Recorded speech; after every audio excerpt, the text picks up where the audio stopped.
ఒకప్పుడు రవి అనే యువకుడు ఉండేవాడు. అతను చాలా తెలివైనవాడు, కష్టపడేవాడు. కానీ ఎప్పుడు దేని గురించో ఒక దాని గురించి నెగిటివ్గా ఆలోచిస్తూ ఉండేవాడు.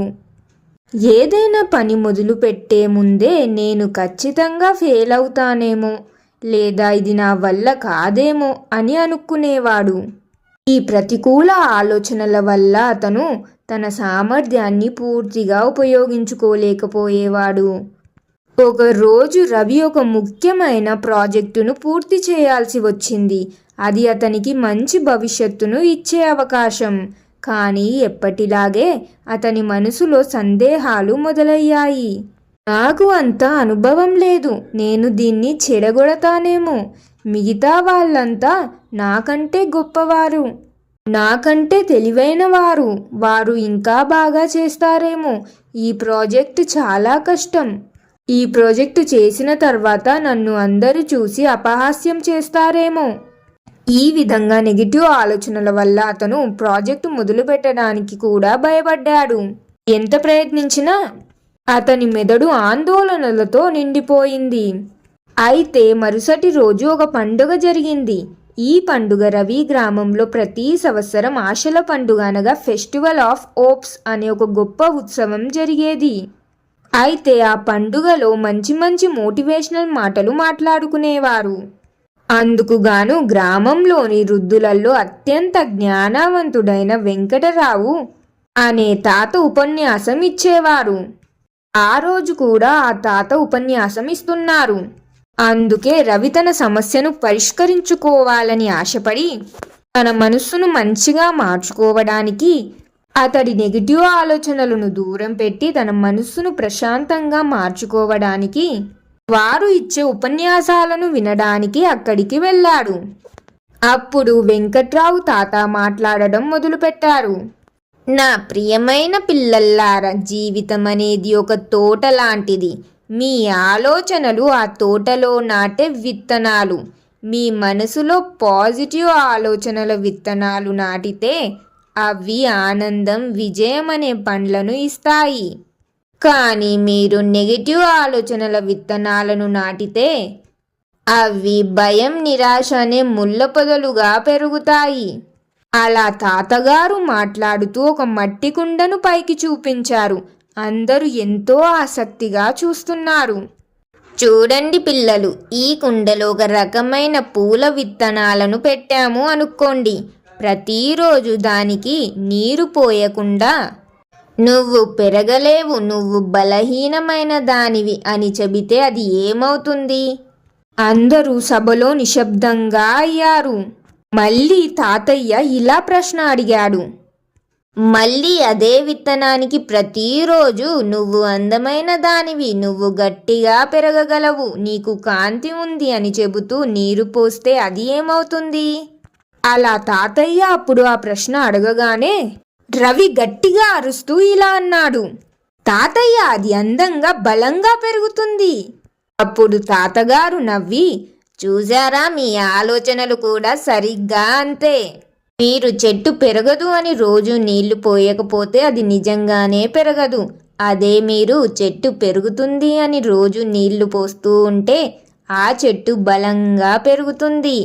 అలాగే మీరే మీ తోటమాలి. మీ జీవితాన్ని అందమైన పూల తోటగా మార్చుకోవాలనుకుంటే పాజిటివ్గా నా వల్ల అవుతుంది అనే ఆలోచనలనే ఎంచుకోండి. నా వల్ల కాదు అనే ఆలోచనలను ఎంచుకుంటే అది మిమ్మల్ని బలహీనంగా మార్చి మీరు అనుకునే గమ్యానికి చేరకుండా అడ్డుకుంటుంది.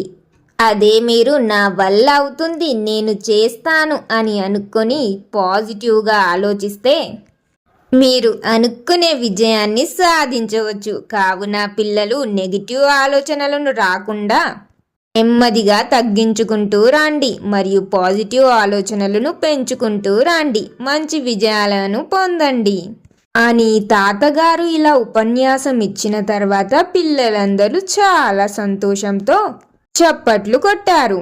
వెంకట్రావు తాత మాటలు రవి మనసుకు బాగా తగిలాయి. ఇంటికి తిరిగి వచ్చిన తర్వాత అతను తన పాత నెగిటివ్ ఆలోచనలను వదిలిపెట్టి కొత్త పాజిటివ్ ఆలోచనలను ప్రయత్నించాలని నిర్ణయించుకున్నాడు.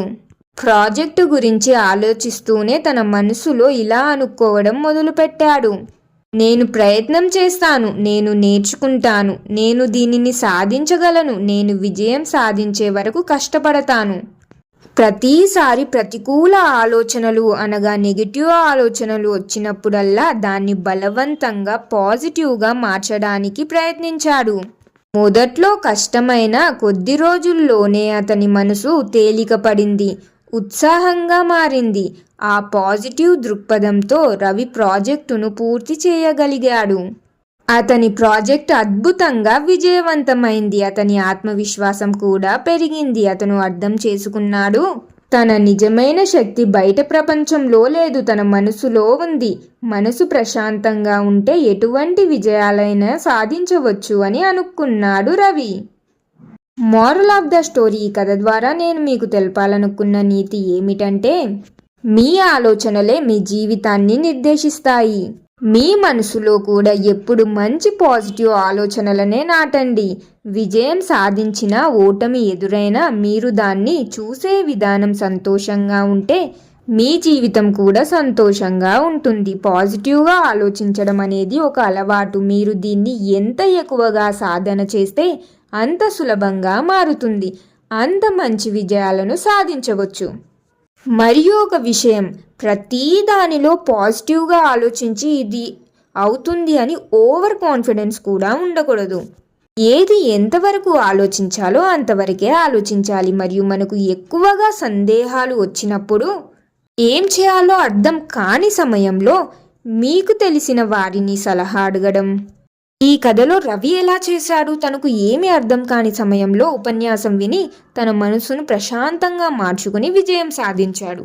అలాగే మీరు ఎటువంటి పరిస్థితుల్లో ఉన్నా కూడా అసలు దానికి ఎటువంటి పరిష్కారం ఉంటే బాగుంటుందో అలాంటి వీడియోస్ కానివ్వండి, అలాంటి మోటివేషనల్ వీడియోస్ కానివ్వండి వినండి. లేదా మీకు ఎవరైతే నచ్చుతారో వారి ద్వారా సలహాలను తీసుకొని ఏది కరెక్టో నిర్ణయించుకోండి. సో ఇది ఫ్రెండ్స్, మీకు ఈ వీడియో ద్వారా మంచి విషయాలనే చెప్పాను అని అనుకుంటున్నాను.